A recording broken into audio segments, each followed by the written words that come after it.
எல்லாருக்கும் வணக்கம். நான் திவ்யா. வெல்கம் டு குட்டிமா சமையல். அரிசி பருப்பு கிச்சடி பண்ண போகிறோம்.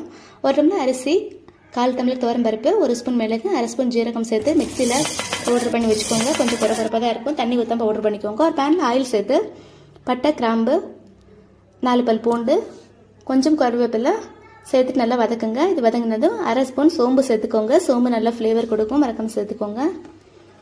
இப்போது பொடி பொடியாக நறுங்க இஞ்சி துண்டு ஒரு 1/2 ஸ்பூன் சேர்த்துக்கோங்க. ஒரு மீடியம் சைஸ் வெங்காயத்தை கட் பண்ணி சேர்த்துக்கோங்க.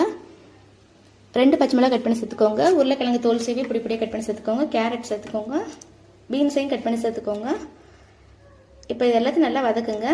வதக்கிட்டு உங்கள் ருசிக்கு சரிப்பட உப்பு சேர்த்துக்கோங்க.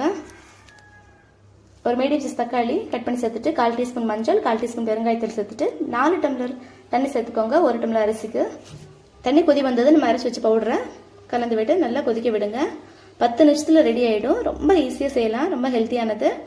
முந்திரி வறுத்து நெய்யில்